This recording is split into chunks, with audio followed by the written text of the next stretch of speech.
And welcome into the Rundown on Fox Sports Radio 1400 around the world on the iHeartRadio app. My name is Rob Sanders.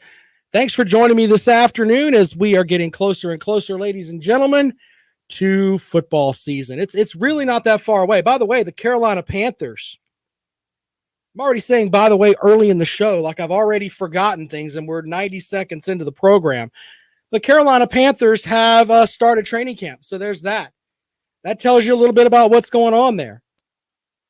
Yeah, so good stuff there up in Wofford. Isn't it cool when these multi-million-dollar players basically are put back into the ramp of, hey, you're going to college now. So there's that. Shout out to my wife watching on Facebook today. She doesn't like sports, but she's watching the show. She must like something else about the show. I don't know what it is. Shout out to Kevin, Blind Squirrel Sports. We appreciate you for joining the program today. I got to talk about Simone Biles in just a moment, and just something I've got to put out there to get it off my chest. It's one of those things where I'm going to vent here so that I don't take it home with me. So you guys are going to be like my psychiatrist today. You're going to keep me from, what's the old Mike Tyson reference? I'm on the Zoloft. It helps me from killing all y'all. Y'all are going to be my Zoloft today. All right. So we'll get into that momentarily. Deshaun Watson is at training camp for the Houston Texans. I'll tell you why I know for sure, even though we kind of knew, but why I know for sure now he's not going to play a snap for the Houston Texans this fall.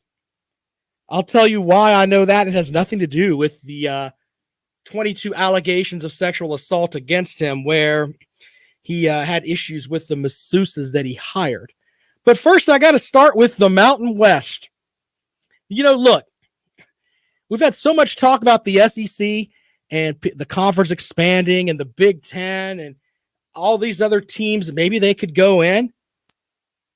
You got to admire the Mountain West. They issued a statement on conference realignment. This is what Mountain West Commissioner Craig Thompson said. The Mountain West immediately engaged when we became aware of the potential for conference realignment. That has included gathering information over the past few days from across the country. And earlier today, our board of directors and director of athletics convened to evaluate that intelligence and discuss next steps. Our intent is to actively appraise various scenarios, identify potential opportunities, and take actions which can positively impact the trajectory of our conference and our member institutions. We will do our work confidently. We will do our work confidentially and only comment further as appropriate or necessary. Here's what you take away from this. Now, I know the SEC apologists, they're like, oh, the Mountain West, blah, blah, blah, blah, blah. Step back from it for a second. No one is trying to take anything away from you SEC bottom feeders that cheer on Alabama and Georgia and everything else. I'm just saying the Mountain West is doing what the other conferences should be doing. Hello? Yes. If you're in the ACC, the Big Ten, the Pac-12, the Big 12, you should be doing what they're doing right now. The SEC has made the jump. They're bringing in two of the best football programs in the country, one of the biggest money-making programs in the country. They're way ahead of you now. So now you're at the point where you have to figure out what do we want to be? You can't be the conference that sits there and says, you know what? We're just going to wait and see where the smoke settles and we'll get the leftovers. That's what you're intending to do. You are going to be a failure. Not to mention, some other conference may come to you and steal your best teams. That may happen, ladies and gentlemen. But the Mountain West, they may not do anything. Let's make sure we put that out there. But their commissioner has come out and said, you know what? We're evaluating. We're seeing what's going on, and we're going to try to do what's best for our conference. And you know what? If you're a fan of Boise State, and I can't remember the rest of the teams in the Mountain West because I don't follow the Mountain West. I know Boise State's there because of that stupid blue turf that they have. But other than that, I don't know much about the Mountain West, just being completely honest with you. But the Mountain West has I think Wyoming's in the Mountain West. Enlighten me as the Mountain West teams. I'm sorry. I do watch those games late. I just can't remember who all's in the conference. But either way, they're taking a step first to do something. Just saying. 803-978-1832, 803-978-1832. That is the number to dial. If you want to talk a little bit about the conference expansion, I know everybody's kind of getting into that now, but the Mountain West doing their thing, saying, you know what, we're evaluating. We're going to figure out what we got here. We'll see what we can do. You got to appreciate that. Also, there was a story that came out that I thought was interesting. Oh, David Pollock, noted Georgia Bulldog, said he believes one program joining the SEC makes more sense than any other. And of course, the former Georgia All-American ESPN college football analyst believes that Clemson and the SEC would be a perfect match. I'm not sure if I'm buying all of that. I mean, it would make a lot of sense if we're just picking just a conference that focuses completely on football and nothing else. Then, yeah, you've got to think that Clemson belongs in the conversation. Thank you, Trevor, for helping me out. Wyoming, Colorado State, San Jose State, Air Force, UNLV, San Diego State, Fresno State, New Mexico. Your commissioner cares about you. He's made that well known. Anyway, but David Pollock's comments about the SEC and Clemson make a lot of sense. His comment says, ACC, what do you do? Again, you're not in a position of power. You don't have a huge league that everybody's looking to get a bunch of members of, he said on the College Football Live. So I think that, again, Clemson, just like the Big 12, it was very much focused on what OU and Texas wanted. ACC, it's like, Clemson, please don't leave me, bro. Like, stay as long as you can, and then maybe bring a spot for me if I need to. But I don't see how it doesn't make the most sense for them to plug into the SEC. They're right there in the South. How it doesn't make sense, they're right there in the South. They're right there in the powerhouse. They're recruiting just fine against everybody else. My God, it seems to make a lot of sense to me that the ACC or Clemson will join the SEC. So the thoughts of that are maybe the two conferences coming together. I don't know. Could be interesting. Blake says not just for football, but Clemson from an enrollment, academic, game day atmosphere. Yeah, it's a fit. You can argue that. Trevor says thoughts on if the ACC would pursue Cincinnati. Look, and he says it would make sense with the rivalries with Louisville and Pitt. Yeah, and I get that. But the ACC, in my opinion, needs to get Notre Dame into the mix first. I think that needs to happen first. And then you can go from there. After that, if you've got to pick another team, West Virginia makes the most sense. Even though, let's remember, the league kind of laughed at West Virginia at one point.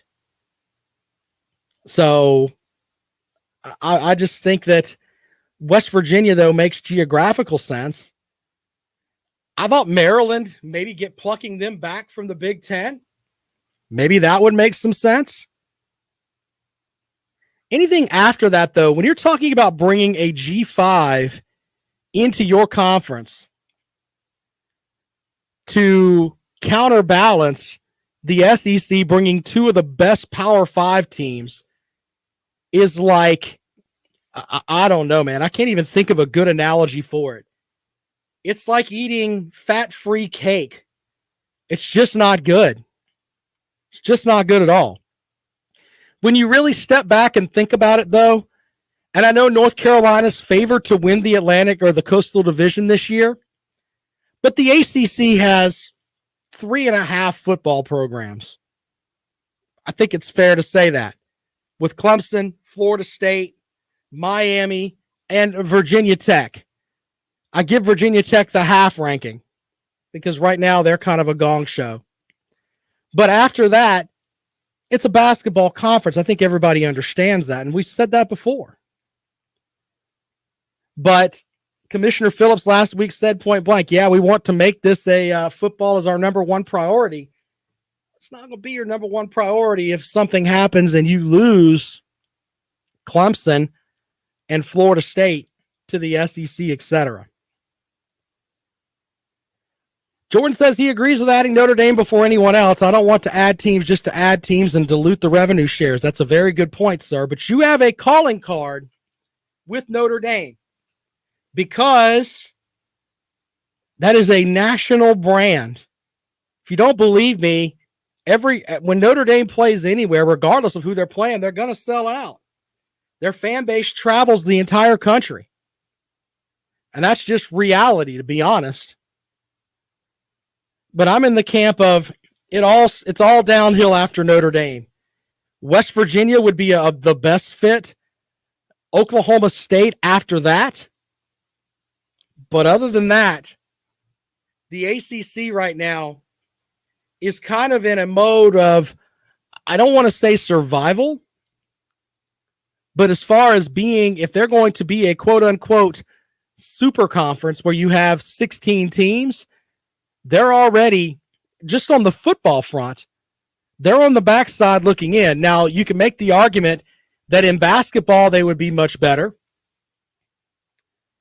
In baseball, with Oklahoma and Texas in the conference, it's going to make the SEC is just silly on the baseball front.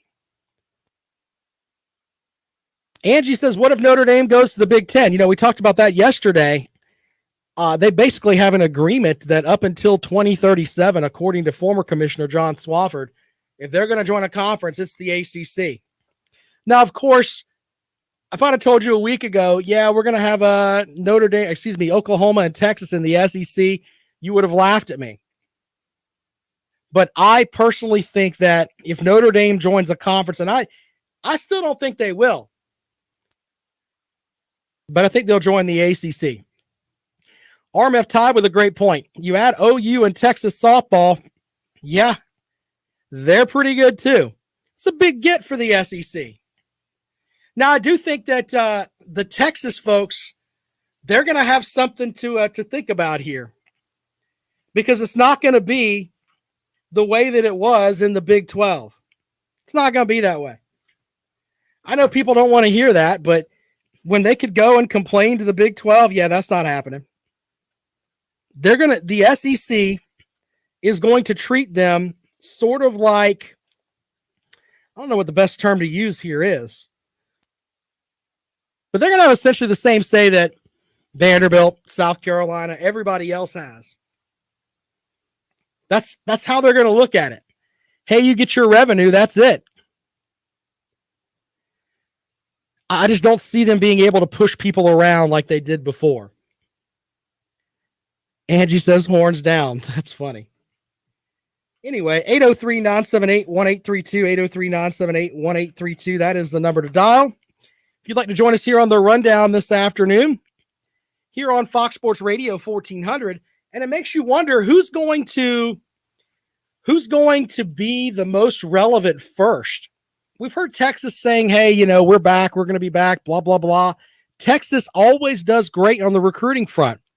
If you go and look at the recruiting rankings, they're in the top 10, top 15, so it's not an issue of talent. Tom Herman, before he came to Texas, was thought to be this guy that could develop talent and do all kinds of great stuff. He couldn't get Texas to the point where they were completely nationally relevant again. Oklahoma has a great coach in Lincoln Riley. Will Oklahoma be the first team that comes in and says, you know what? We can make a mark in the SEC. And a lot of it depends on how they do the realignment and everything else. I know that.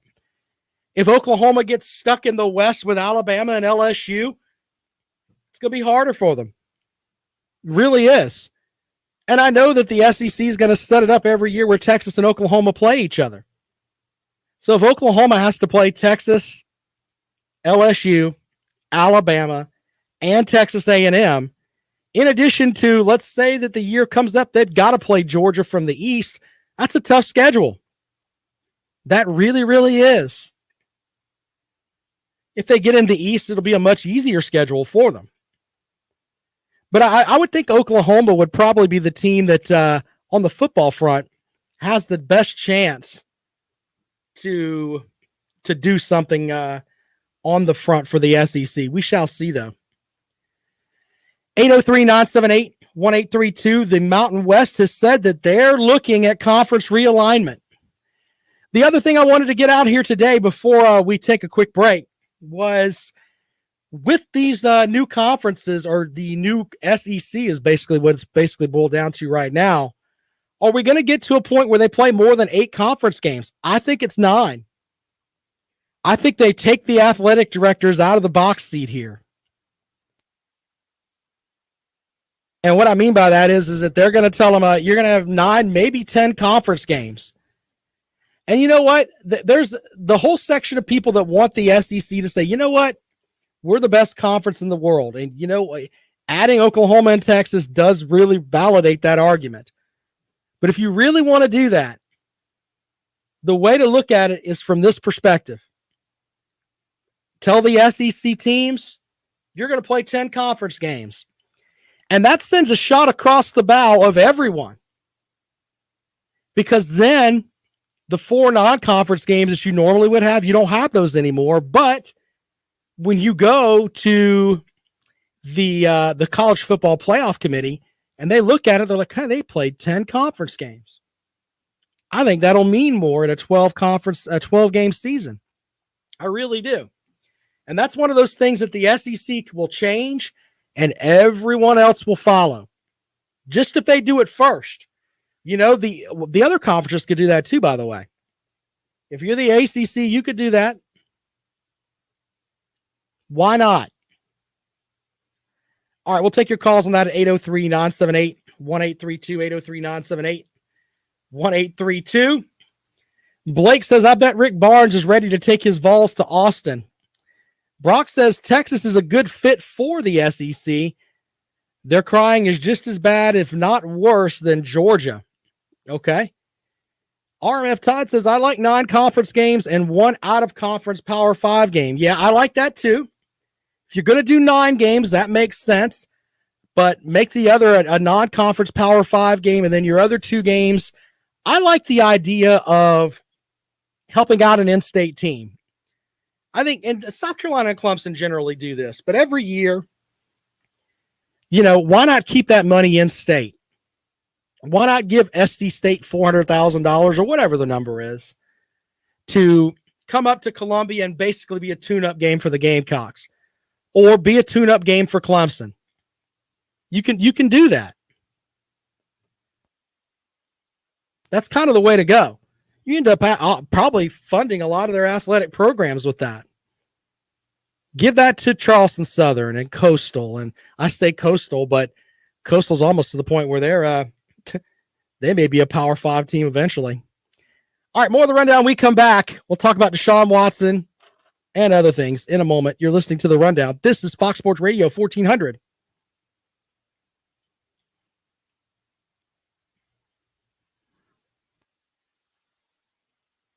I agree with you, Keith. Yes, sir. Let's put Keith's comment up there. 1 in-state school game per year. Very good, sir. You're not going to hear me complain about that.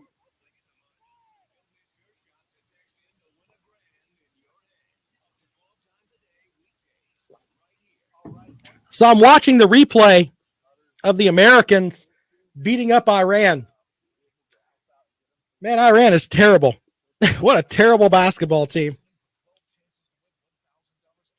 I watched last night a little bit. Ain't gonna lie. There's just something about the Olympics when you see your home country doing cool stuff. It just kind of warms the heart a little bit.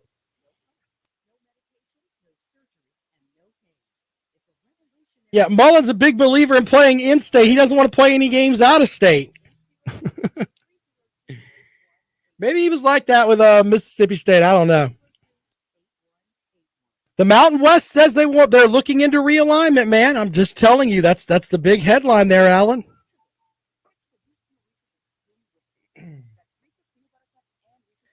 Man, this Iranian team looks like a church league team.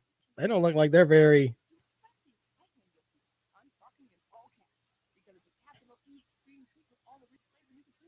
Hmm.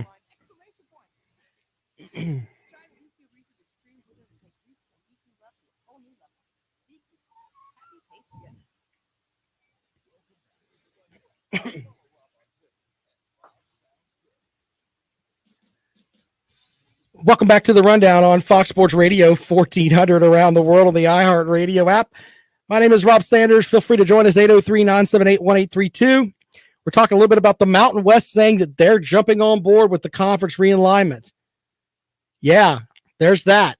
This is the time, if you're one of those G5 conferences, that you can make some validity with, hey, we're going to try to jump in. And I'm not saying that this will happen, but what if the Mountain West decided, you know what? We could see the Big 12 is dying. The members of the Big 12 can see the Big 12 is dying. What if the Mountain West went out and got, I don't know, Iowa State and Oklahoma State, and they convinced them to join the Mountain West? Think about that for a second. If you're in the pack, the Big 12, you're thinking, man, we got to do something. Got to do something. The Pac-12, they're only going to do basically what the Big Ten tells them to do. We've seen that last season with the whole COVID-19 protocols. It's pretty much what it boils down to. Blake asked if there's a couple of teams that could still save the Big 12. I don't know.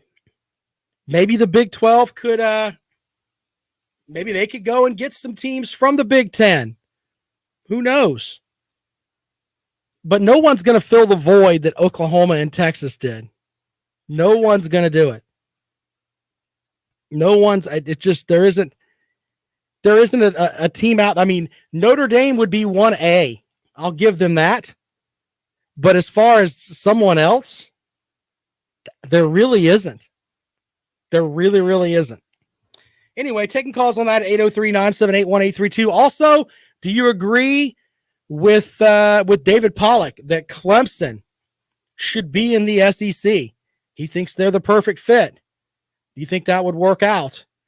And we haven't really talked about this. If you're a Gamecock fan, do you want Clemson in the SEC? You want to square up every year in the Palmetto Bowl be for an actual conference game? Do you want to do that? I haven't really talked about that. Keith says he agrees with Pollack. RMF Todd says God can't save the Big 12. Yeah, we'll have to table that for a minute. But yeah, I don't think there's anything. I think the Big 12 as we know it is pretty much done. I mean, we played this yesterday, and it still makes sense. Yes, it's the slow walk of death for the Big 12. Basically, what it boils down to. They're going to have picking and getting the best teams. Just saying, that's probably what's going to happen. We're at a point now where that's what you got. Anyway, 803-978-1832 if you want to get involved with the program today. You know, I was reading something about, you know, why didn't we hear about the Big Ten doing this first, where they could go after and get possibly Oklahoma and Texas? And you wonder how long this has been going on behind the scenes. Makes you think about that for a minute. RMF Todd says, no, leave Clemson in the ACC. The ACC needs to dig up some quality teams to add to their conference. You know, the more and more I think about it, if the ACC goes and plucks some teams from the Big Ten, that might be valid too. If the ACC could go after, let's say they get Notre Dame and they get Ohio State. Now, I know we're in this crazy land of silly, but up until last week, we all were in a crazy land of silly when it comes to Oklahoma and Texas joining the conference. What if behind the scenes, the ACC is getting Notre Dame and Ohio State? That would be a boot up there for the conference. If you're in the ACC, what teams would you like them to get other than Notre Dame? We'll take calls on that too at 803-978-1832.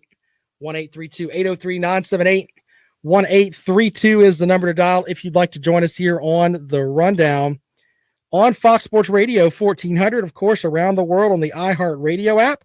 Ed Orgeron had some comments about Texas and Oklahoma joining the SEC. He said, quote, I do believe it's good. I can't do an Ed Orgeron voice. I just can't do it. But according to Brody Miller of The Athletic, he said, I think it's going to open up some areas in recruiting. I think it's maybe going to open their eyes a little. That's interesting. Couple of notes from the chat room over here. You can join too at Fox Sports Radio 1400's web Facebook page. Keith says South Carolina fans like to use the Clemson as a cupcake conference argument, but the last thing they want is to see the Tigers in the SEC. Thank you for your comments, sir. Blake says, would Penn State be more of a geographical fit for the ACC? Yeah. I mean, I think that would work. You could have a Pitt-Penn State matchup every year. Why not? And we've talked about conference expansion. Is there an argument for conference where you have some contraction, where you boot some teams out? Like, what does Kansas actually bring their conference other than basketball? Think about it. I don't know. We haven't really talked about that either. If you eliminate a share, then, hey, you can bring in another team. Would you trade out Kansas for, insert good team here? I don't know. I have to think about that for a little bit. But the Mountain West doing what everybody else is crazy about as the conference realignment. Blake says Missouri is getting voted out. Easy. See, the problem with that is that Missouri has more division titles than quite a few teams in the SEC as far as football goes. The SEC should be embracing Missouri because you're in that Kansas City market. You can make an argument that they can get rid of Mississippi State and Ole Miss. What do they bring? They've been in the conference forever. What have you done on the field that shows that you're valid to be in the conference? If we're doing it just from a football perspective, Mizzou belongs. You can make an argument Vanderbilt doesn't. In the past, decades, South Carolina's been to the SEC championship game. If we're doing it just on a football perspective, Arkansas, Ole Miss, Mississippi State, do they really belong? I mean, if we're doing the what have you done for me lately mentality, not the, well, we've just been in the conference, so we get to be here regardless. No, I'm not talking about that. I'm not talking about that. I'm talking about what they actually do as a football program. 803-978-1832. When we come back, we're going to talk a little bit about, we're going to break in a moment here. We're going to talk about Deshaun Watson and why I'm absolutely certain he will not take a snap for the Houston Texans. I'll tell you what happened today with him. And the NFL, basically, I don't think anything's going to come of what happened with the stuff with Deshaun Watson as of right now. We'll see about that. Angie says Hare Thompson won't do crap to get the MWC better. He should be concerned about holding on to Boise State. That's a fair statement. But at least he put his name out there as, hey, we're going to try to do something, which is what everybody should be trying to do. I've also got to talk about Simone Biles in a moment. The stuff with Simone Biles over there, insanity, and what's going on in Tokyo. We'll get into that. By the way, I stayed up last night and watched some of the United States playing Iran in basketball. When I'm watching this game, and they've got a replay of it going on right now on, I guess it's NBC. I don't know. It was on when I came up in here today. But I've seen what looked more like a better basketball team in Church League than some of these the way this Iranian team looks, which is why the Americans beat them by 60 points last night. By the way, Team USA needed that. They needed a win after being embarrassed by the French. That's pretty much what it boiled down to. Anyway, they look like a bunch of church league guys. No offense, church league guys. I play in church league. But I'm not squaring off with Kevin Durant, Draymond Green, and all these other guys that are out there. All right, 803-978-1832. We'll take your calls when we come back. This is The Rundown. You're listening to Fox Sports Radio 1400.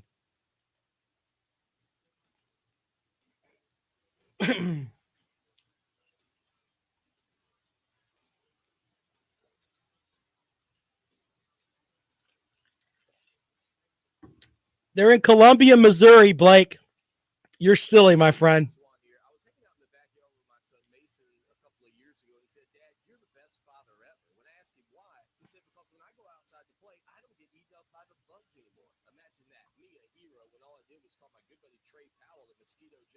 Boy, Iran is terrible. They're really bad.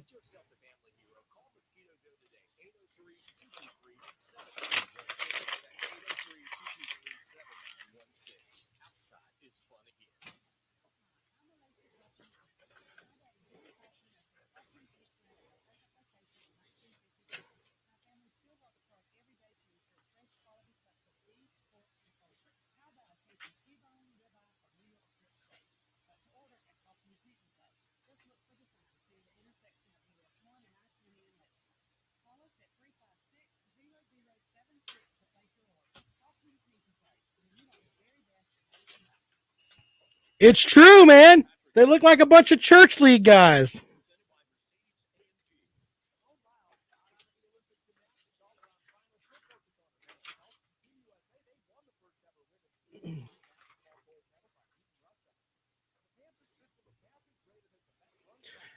Yo, church league is vicious, by the way. Anybody ever play in church league? I've gotten my nose broken in church league, popped in the face. That's not cool at all. Church league can be vicious. By the way, do me a favor, guys. If you could like the video over there on YouTube, that would help us out. We're here every day from 3 to 4. You can get your sports fix in early as you're rolling along out there.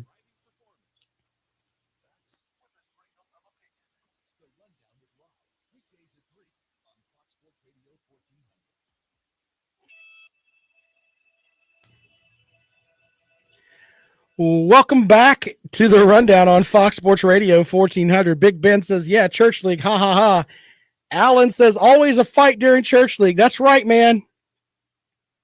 I won't say what kind of churches we're fighting, but I'm just saying I can say for sure that in church league basketball, I've had some scraps. Let's just put it that way. All right, I got to talk about Deshaun Watson really quick here. First of all, the NFL says the Deshaun Watson investigation is ongoing and active, but at this time, there are no restrictions on Watson's participation in club activities. So, with that, the league hasn't even been given an opportunity to speak to many of the plaintiffs or to third parties that they can actually do their own investigation. So with that, I'm not trying to say that things didn't happen here.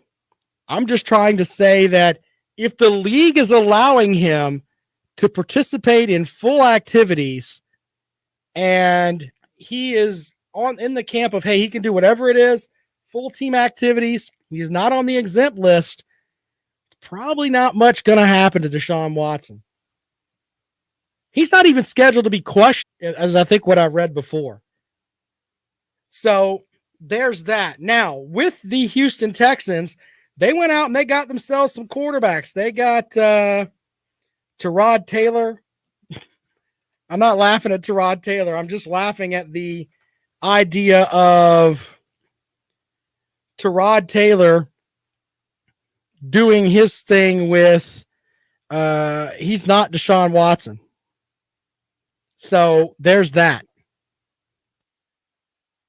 Anyway, Here's how I know Deshaun Watson will not be with his team or with the Houston Texans. Even though he came out today wearing a Houston Texans sweatshirt, etc., everyone was on board with that. But here's the other thing. He's working out with the scout team. Now, if they had any indication that they were going to put Deshaun Watson on the team and he was going to play, he would be doing more than just working with the scout team. Houston coach, let's see here. What's the Houston coach's name? Oh, general manager Nick Cassero declined to say if Watson would practice. He also declined to address Watson's physical status, saying that would be in the best interest of the team. But he also declined to say if Tyrod Taylor would open training camp as the QB1, adding that players will mix up refs and the staff eventually would make a decision. Texas coach Dave Culley said after practice that Watson's presence was not a distraction at all, and the quarterback has been, quote, professional. So with that, do you want your team right now trading for Deshaun Watson? If you're a team that needs a quarterback, now I know the Carolina Panthers, they picked up Sam Darnold. And that's the guy they're saying, hey, this is going to be our quarterback of the future, etc.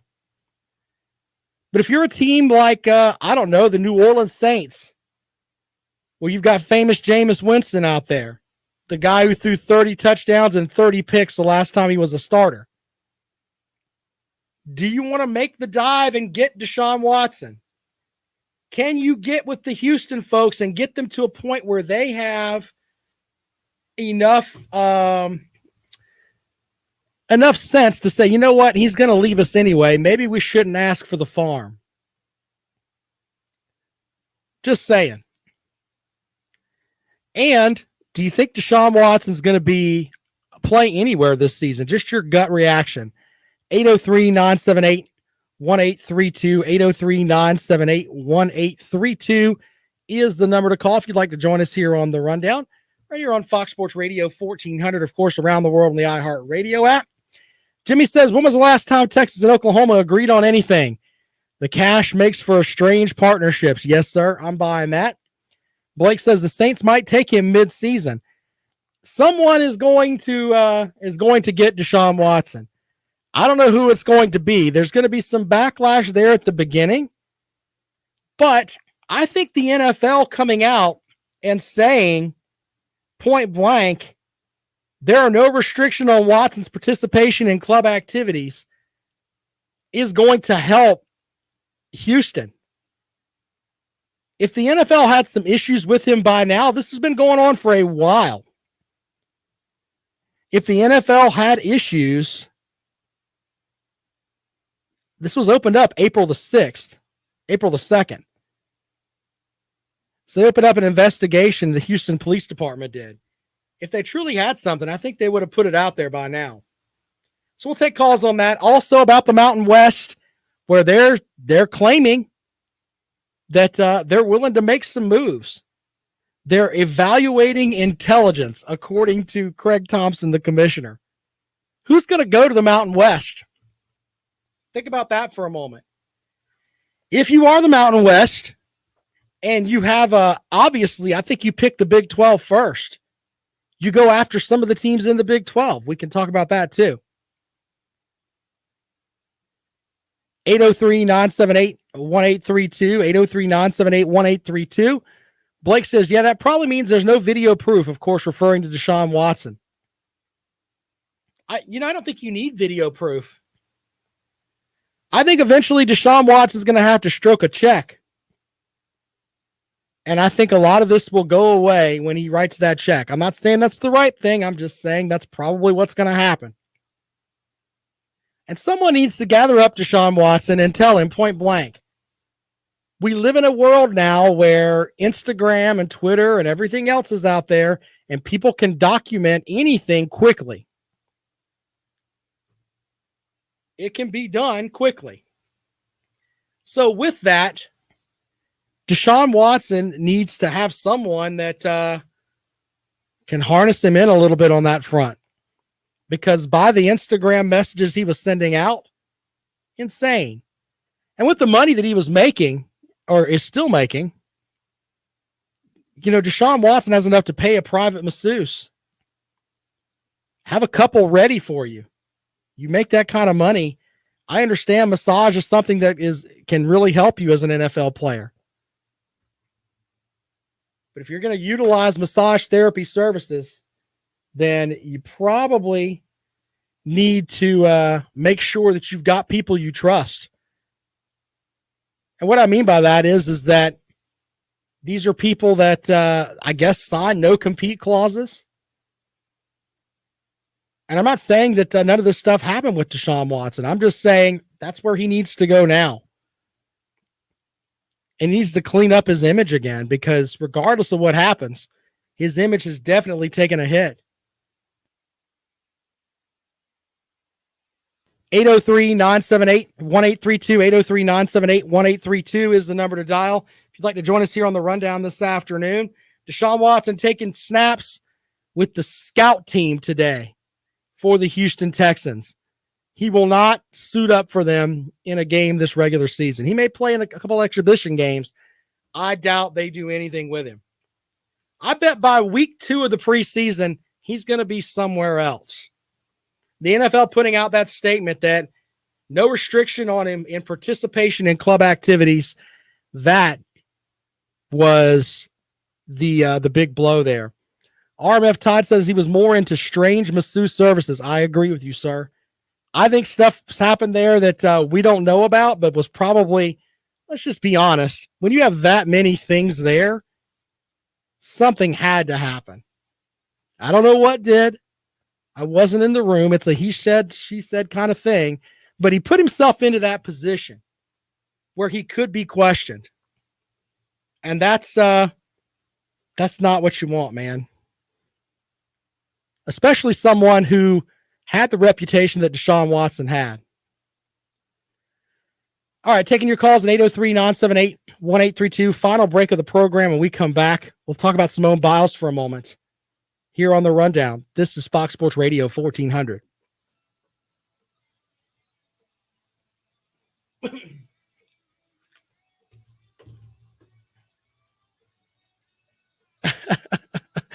Are you mocking my shoulders, Brett? I'm training for a powerlifting competition. People know that. And so my shoulders here lately, I guess they've just been popping out. I don't know.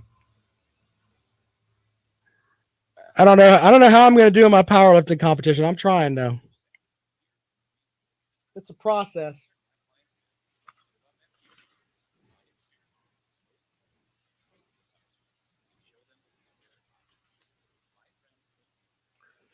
I'm kind of nervous going in because I don't have like this big muscled up body like some of these guys that are you see the guys like working out like muscle. I don't have any of that. I could just lift heavy things.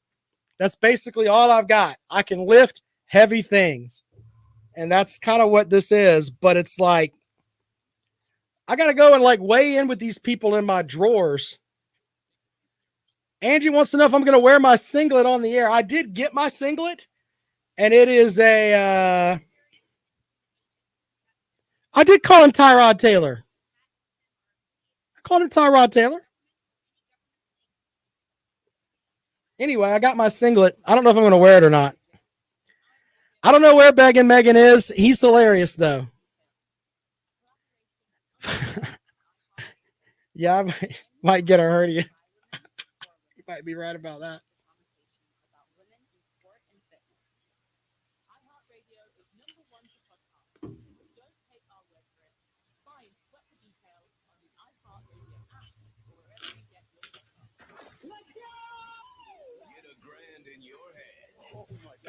Just listen for the keywords to text in to win $1,000 up to 12 times a day weekdays.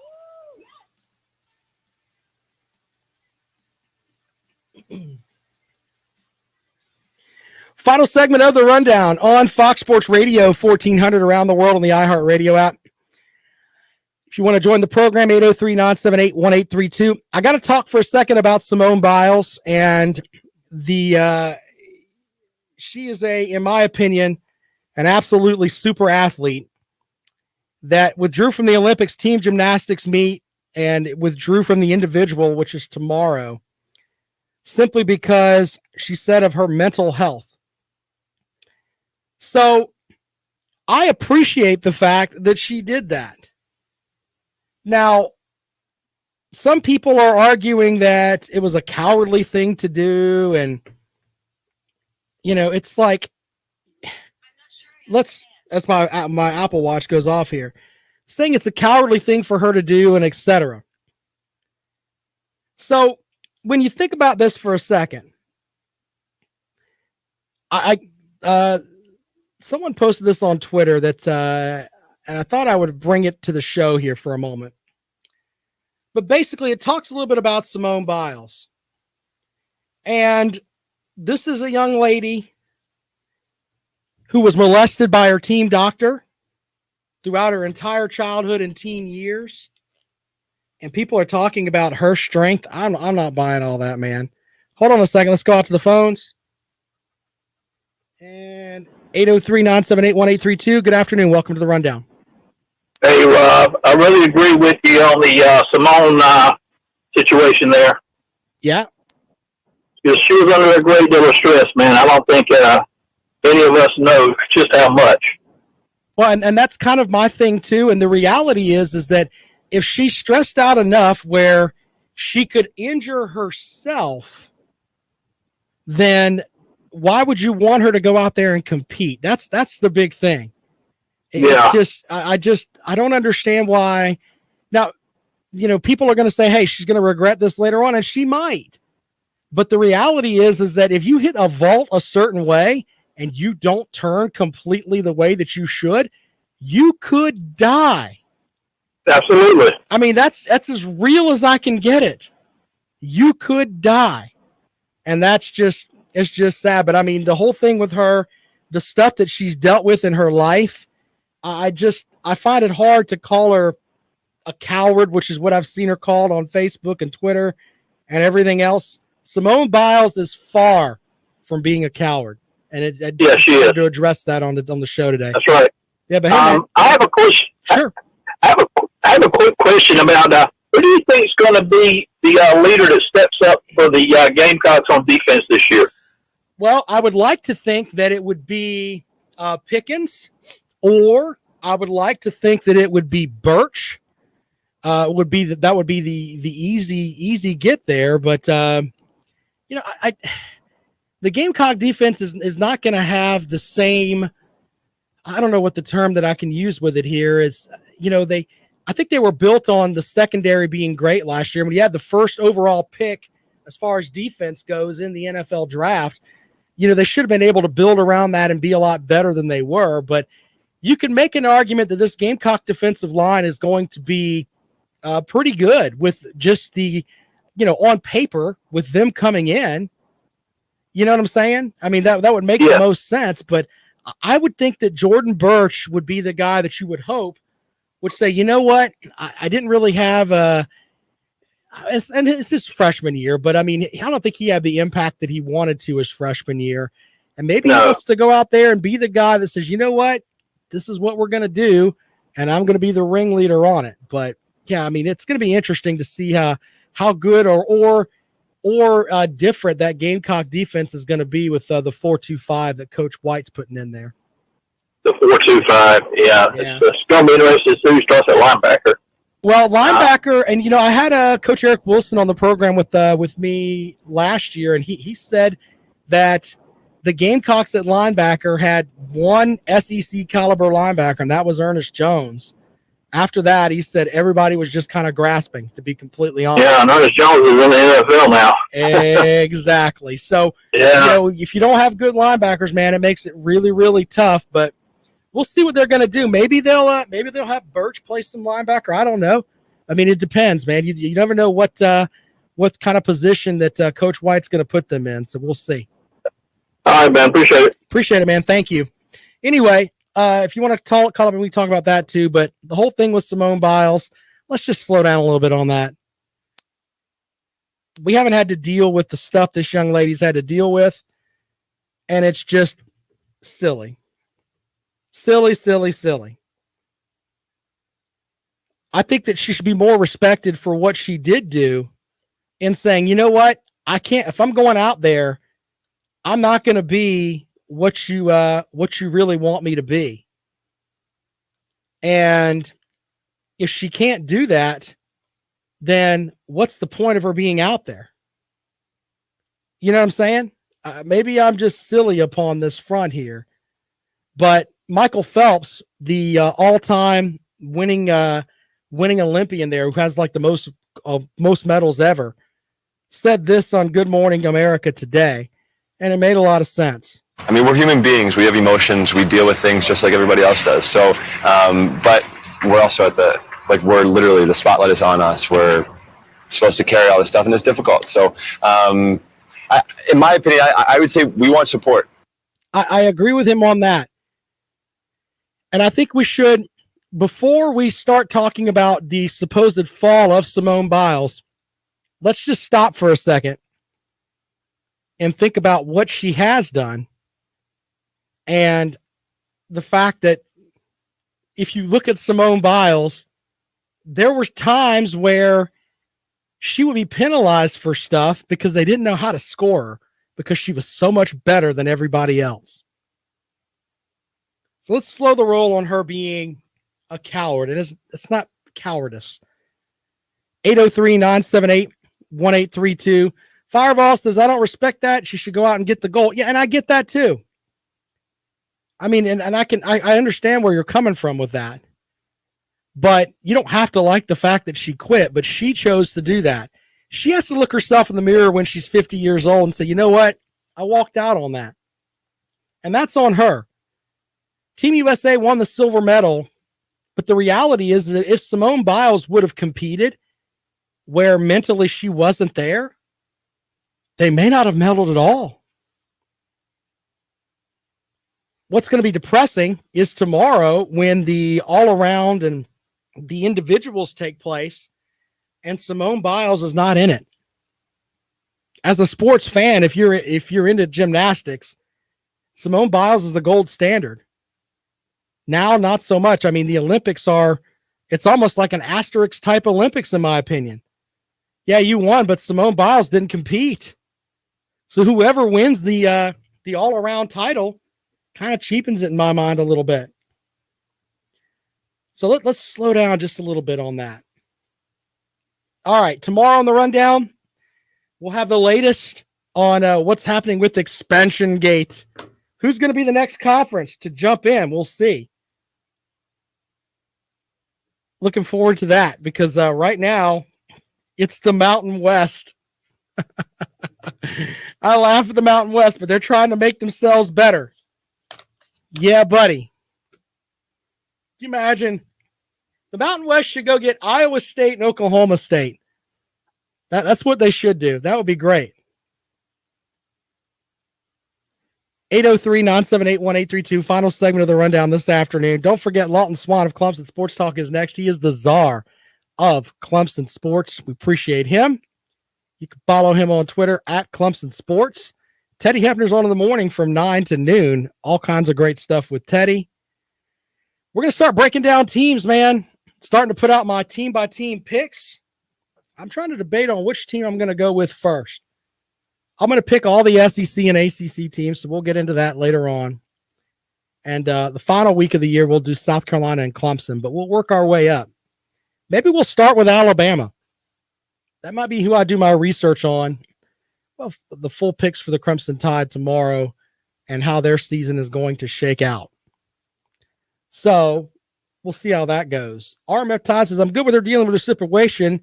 Just wish she would have made the decision prior to going to Tokyo so the team wouldn't have been thrown off guard during competition. That's a fair thing to say, too. But she has to put up with the product of her decision. So whatever comes of it, then that's on her, too. But I respect the fact that she knew she would hurt her team if she took the floor. And she said that today. If you're going to hurt the team, don't go out there. All right. Lawton Swan, Clubs and Sports Talk is next. Stop looking at me, Swan. I love the Swan. Be sure to follow us on Twitter. I'm at Rob Sounds Good. If you want to join me there, look forward to that. Podcast is up at 5 o'clock. Thanks, guys. We'll see you tomorrow. Appreciate you guys, man. New Rob and Kale show tonight. I don't know what Jackpot's going to do. Never know with him. I just hold on and hope I don't get bucked off. Talk to you guys later, man.